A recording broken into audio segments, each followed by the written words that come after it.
Everyone, आप सभी का हार्दिक स्वागत है एक बार फिर से एक नए वीडियो में। तो बच्चों, आज के इस वीडियो में हम लेके आए हैं कक्षा 6 का विषय विज्ञान का 8 दिसंबर 2025 को हो रहे मंथली टेस्ट का वीवीआई प्रश्न, जो कि तुम्हारे परीक्षा के लिए महत्वपूर्ण होने वाला है। तुम्हारे परीक्षा में हूबहू इसी तरह के प्रश्न पूछे जाएंगे, तो वीडियो काफ़ी इंपॉर्टेंट होने वाला है। तो वीडियो को शुरू से अंत तक देखना, और चैनल पे नए हो तो चैनल को सब्सक्राइब कर वीडियो को लाइक और शेयर करना मत भूलना। तो चलिए बच्चों, शुरू करते हैं। तो इसके लिए तुम्हें समय दिया जाएगा 1 घंटा, और टोटल 20 अंक के प्रश्न होंगे। अब आते हैं बच्चों प्रश्न पे। तो यहाँ पे तुम्हें पहला भाग पूछा गया बच्चों बहुविकल्पीय प्रश्न, यानी कि एमसीक्यू टाइप के प्रश्न, जिसमें तुम्हें 4 ऑप्शन दिए रहते हैं और सही ऑप्शन को लिखना होता है। अब आते हैं बच्चों प्रश्न 1 पे। तो प्रश्न 1 पे तुम्हें पूछा गया बच्चों, प्रकाश किस प्रकार की ऊर्जा है। ऑप्शन ए पे दिया हुआ है ध्वनि ऊर्जा, बी पे दिया हुआ है विद्युत ऊर्जा, सी पे दिया हुआ है विकिरण ऊर्जा, डी पे दिया हुआ है रासायनिक ऊर्जा। तो तुम्हें पता है बच्चों प्रकाश जो कि एक विकिरण ऊर्जा होती है। तो ऑप्शन नंबर सी इसका राइट उत्तर हो जाएगा प्रश्न 1 का। अब चलते हैं बच्चों प्रश्न सेकंड पे। प्रश्न सेकंड पे तुम्हें पूछा गया है, वह वस्तुएं जिनमें प्रकाश नहीं गुजर सकता है उन्हें क्या कहते हैं। ऑप्शन ए पे दिया हुआ है पारदर्शी, बी पे दिया हुआ अपारदर्शी, सी पे दिया हुआ है अर्धपारदर्शी, डी पे दिया हुआ है प्रतिबिंबित। तो वे सारे वस्तुएं जिसमें प्रकाश आर पार नहीं होती है उसे हम लोग अपारदर्शी कहते हैं, यानी कि ऑप्शन नंबर बी इसका राइट उत्तर हो जाएगा प्रश्न सेकंड का। अब चलते हैं बच्चों प्रश्न थर्ड पे। तो प्रश्न थर्ड पे तुम्हें पूछा है, दर्पण में बनने वाली छवि कैसी होती है। ऑप्शन ए पे दिया हुआ है वास्तविक और उल्टी, बी पे दिया हुआ है काल्पनिक और सीधी, सी पे दिया हुआ है वास्तविक और सीधी, डी पे दिया हुआ है उल्टी और धुंधली। तो दर्पण से बनने वाली छवि काल्पनिक और सीधी होती है। तो ऑप्शन नंबर बी इसका राइट उत्तर हो जाएगा प्रश्न थर्ड का। अब चलते हैं बच्चों प्रश्न 4 पे। तो प्रश्न 4 पे तुम्हें पूछा है, प्रकाश की सीधी रेखा में चलने का नियम किससे सिद्ध किया जाता है। ऑप्शन ए परछाई से, बी ध्वनि से, सी ऊष्मा से, डी गुरुत्वाकर्षण से। तो प्रकाश की सीधी रेखा में चलने का नियम सिद्ध होता है परछाई से, क्योंकि परछाई तुमने देखा होगा सीधा बनता है, तो उसी से प्रकाश की सीधी रेखा में चलने का नियम सिद्ध होता है। तो प्रश्न 4 का ऑप्शन नंबर ए इसका राइट उत्तर होता है। अब आते हैं प्रश्न 5 पे। प्रश्न 5 पे तुम्हें पूछा है, परछाई किस वस्तु से बनती है। ऑप्शन ए पारदर्शी वस्तु, बी अपारदर्शी वस्तु, सी अर्धपारदर्शी वस्तु, डी केवल कांच से। तो परछाई बच्चों अपारदर्शी वस्तु से बनती है, यानी कि ऑप्शन नंबर बी इसका राइट उत्तर हो जाएगा प्रश्न 5 का। अब चलते हैं बच्चों अति लघु उत्तरीय प्रश्न पे, यानी कि वेरी शॉर्ट क्वेश्चन पे। तो अभी तक चैनल पे नए हो और चैनल को सब्सक्राइब नहीं किए हो तो चैनल को सब्सक्राइब कर वीडियो को लाइक और शेयर करना मत भूलना। साथ ही साथ तुम्हें इस वीडियो के डिस्क्रिप्शन पे तुम्हें व्हाट्सएप ग्रुप का लिंक दी हुई है, वहाँ से तुम व्हाट्सएप ग्रुप ज्वाइन कर लो, वहाँ पे तुम्हें ये सारे पीडीएफ मिल जाएंगे। तो चलिए बच्चों अब आते हैं अति लघु उत्तरीय प्रश्न पे, जिसमें तुम्हें पहला प्रश्न पूछा है, प्रकाश किस दिशा में चलता है। तो इसका सही उत्तर है प्रकाश सीधी रेखा में चलता है। तो इस तरह से तुम्हें प्रश्न 1 का उत्तर लिखना है। अब आते हैं प्रश्न सेकंड पे, छाया बनने के लिए किन 3 चीज़ों की आवश्यकता होती है। तो इसका उत्तर हो जाएगा बच्चों, छाया बनने के लिए तुम्हें सबसे पहले तो प्रकाश की स्रोत यानी कि प्रकाश की ज़रूरत होगी। सेकंड है वस्तु, यानी कि वस्तु जिसका छाया बनेगा उसकी आवश्यकता होगी। तीसरी पर्दे जैसी सतह जहाँ पे तुम्हें छाया दिखेगी। तो इस प्रकार से ये 3 चीज़ों की आवश्यकता होती है परछाई बनने के लिए। तो इस तरह से तुम्हें प्रश्न सेकंड का उत्तर लिखना है।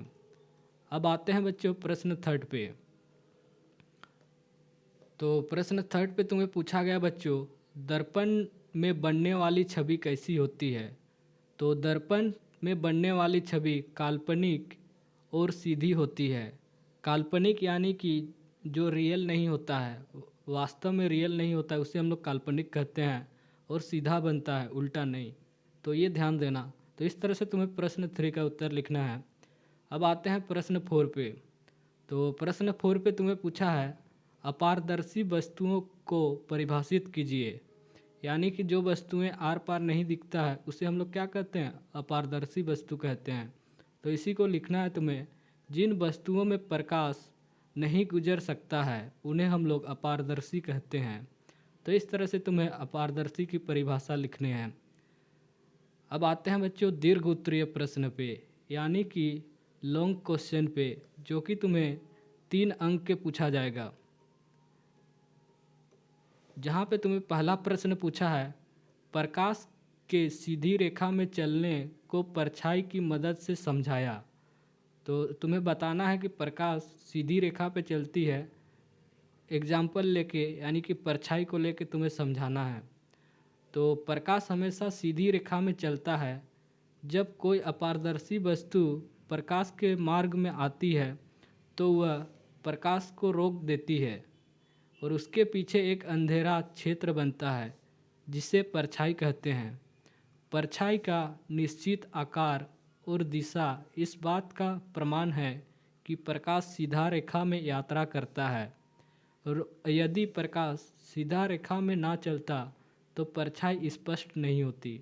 बात तो सही है।